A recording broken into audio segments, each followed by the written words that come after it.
think for me, every time that I look at fashion, I think about Top Man as a fashion brand, even though, yes, there's other sides of it where, there is the fast fashion, there is on sustainability.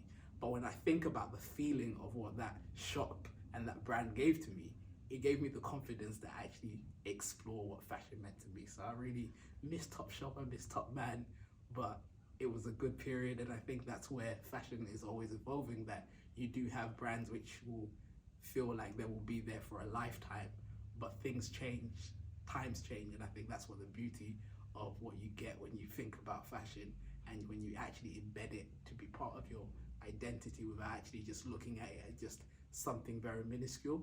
I think, yeah, I do. I miss Topshop. It's a free speech, free spirit feel to me. So there was like in around about like 2008, 2010, there was like this movement called I think it was Eurojack. So there was a dance move with it, and like when I think back about the kind of the aesthetic, it was very much punk. It was skinny jeans, but very bright and colorful skinny jeans. You had Doc Martens, you had Vans. They literally like came out of nowhere and became a mainstay in like the streetwear urban community. And you just start to think, actually, that was an intersection of someone being within, the urban hip hop culture, but then also being part of streetwear, but then also being part of skating culture, which has a side connection to punk. And then all these missing threads has now moved into a subculture of hip hop, where then you get like a boy living in Birmingham wearing bright red skinny jeans with some Doc Martens, and then a couple years later I'm like wearing tweed suits. So I think that's where, the reflection of being able to try different styles when you're young adds so much texture to who you become as an adult. Because without that ability to, see so many different styles in the world, that's where, I feel very lucky to have grown up in Birmingham, because, there was a very vibrant punk scene. Then the hip hop scene, which I was very lucky to be part of because of street dance. I saw so many subcultures always intertwining because of some of the cultural spaces that we were able to embody all together, that now when I'm an adult and I look at the way I dress, I'm like, okay, that's a bit of this, that's a bit of that. But then it's also actually looking around the world and thinking, actually, I belong to the world. I just don't belong to this city. I just don't belong to this nation. But I can actually see my reflection around the world. And sometimes it can be hard as a person of color with all the discrimination and all the challenges. But I think that is what the beauty is of fashion, as well as traveling and opening yourself up to so many cultures, that you can see your reflection in that. And when you see your reflection in it, it's so beautiful how you're received.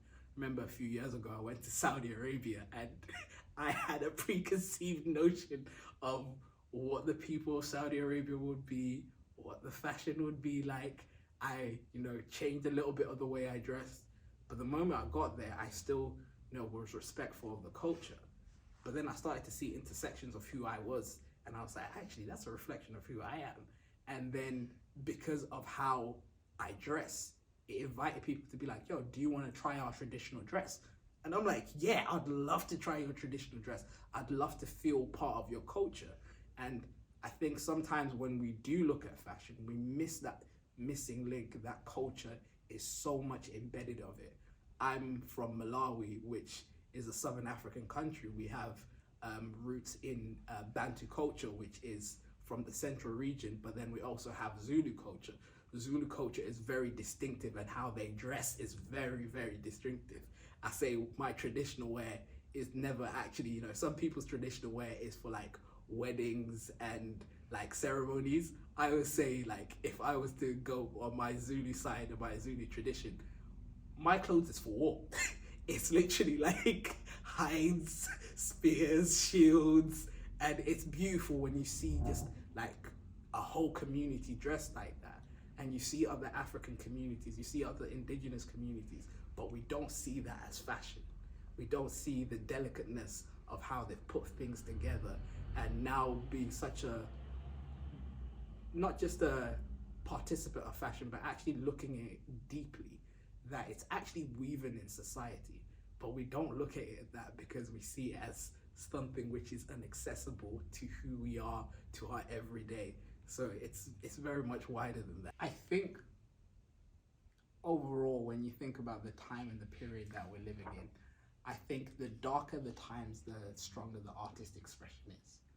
And especially when young people have not got the avenues that other generations have had before, that you see a stronger expression of self, which is not confined to physical spaces or spaces which have a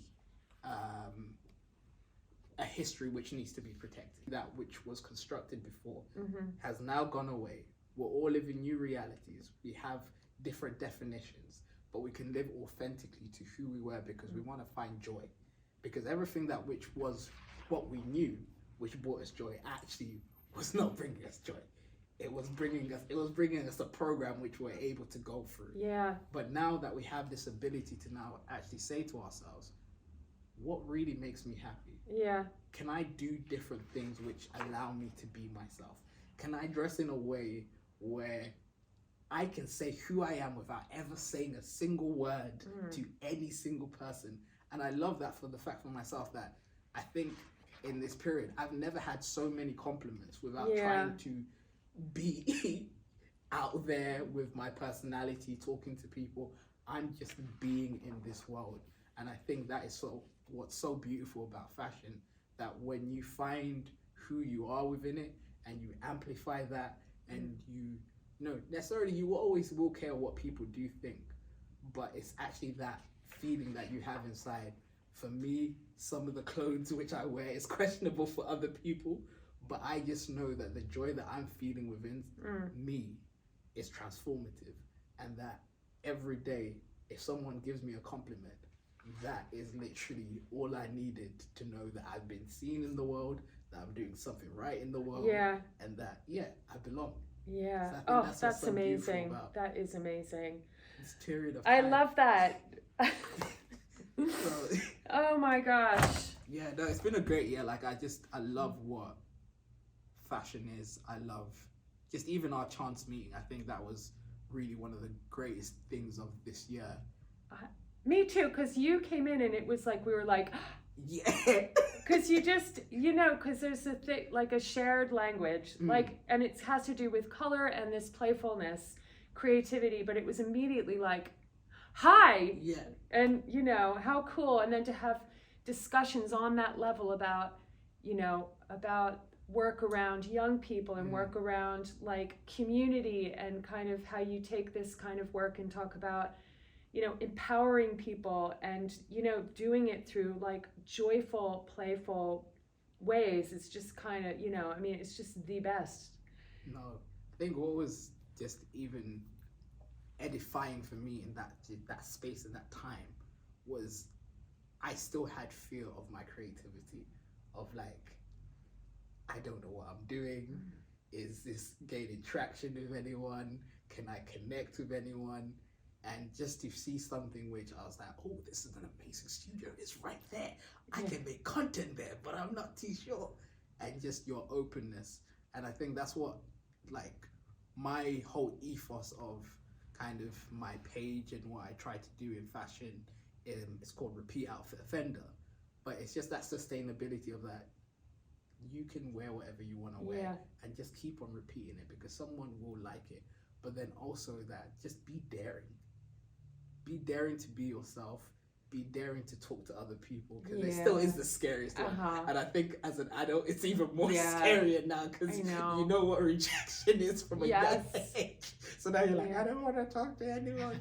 But I just love the fact that how much of an open space it was. When I make a studio, I think of it as like I am creating a portal. I think of it as like it's spiritual to me. Yeah. I'm creating a space where I want to say, you please, you are welcome here. This is safe. It is, I'm curious about you.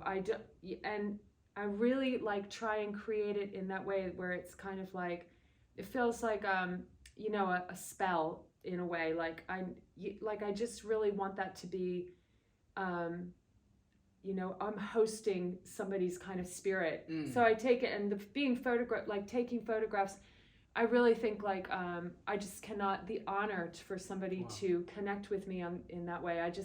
I'll never get over it. Yeah. You know, I just think it blows me away every time, because it is like, you know, yeah, it's just this, I give an invitation. If somebody takes it, it's just totally, you know, it makes me, I mean, it just kind of chokes me up to talk about it, because it's everything to me, that connection. But that moment, yeah, it's beautiful. I think that's what, you know, people think photography is just about taking photos.